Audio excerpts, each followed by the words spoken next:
Welcome to What's in the Pot. I'm your host Sean Grande, and today we're making Instant Pot Callaloo. It's What's in the Pot. First, we're going to start sauteing our vegetables. I have the Instant Pot on the saute setting, and I'm adding about 1/4 cup of onions, white onions. You can use any kind of onions, and 2 teaspoons of garlic.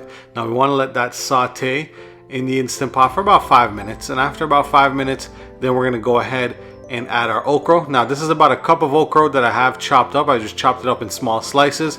Ideally, you just want to chop it up so it cooks through when you're pressuring the rest of the spinach and the rest of the ingredients, and you let that cook for a couple more minutes. Once that's cooked for a few more minutes, we're going to add our pumpkin. I'm using just regular squash pumpkin. You can use any kind of pumpkin. If you don't have pumpkin, you use sweet potato. And I'm adding 1 teaspoon of green seasoning mixture. And what we want to do is we want to let that saute up with all the flavors with the green seasoning and the okra.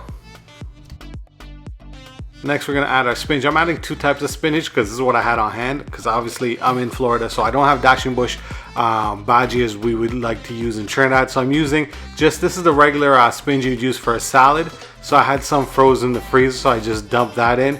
And I'm also going to use 1 brick of the frozen spinach you can get at your grocery store. You can get at any grocery store.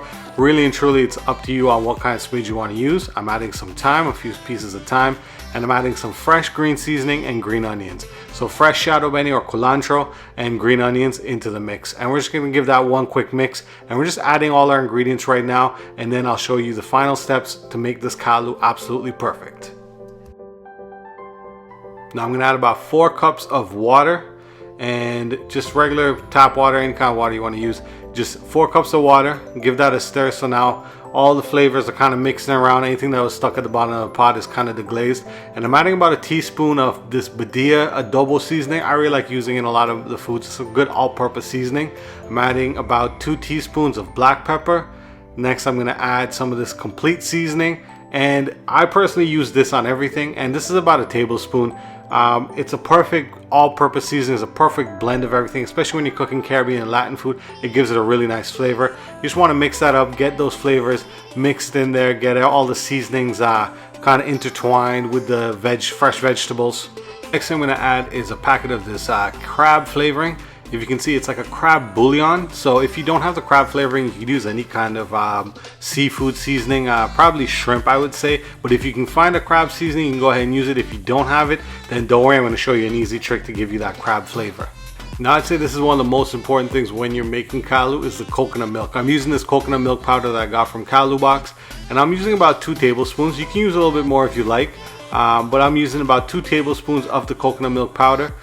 Speaking of the seasoning, if you don't use crab, some people use pigtails, some people use salt beef, or some people just like it completely vegetarian. It's really up to you. To me, I think what makes the callaloo is adding the okra and adding the coconut milk. Now I have a few pieces of crab legs that I had from when I was making curry crab. I kind of clipped those off and I put them aside and I had them in the freezer. So what I'm doing is I'm adding these into the callaloo just to give it a little bit of that flavor. And the last and final thing is you're going to go ahead and add that pepper on top. And remember, when you're using the Instant Pot, the pepper is not going to burst.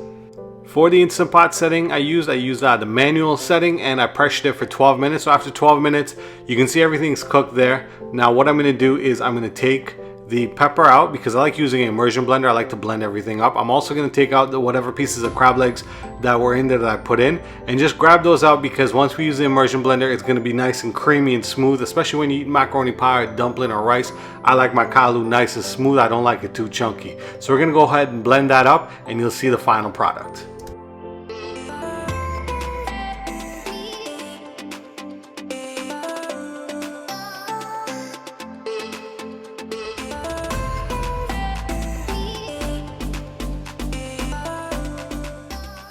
So it's all blended up. I'm going to leave it on the saute mode because I want this callaloo to thicken up a little bit. I don't want it too thick.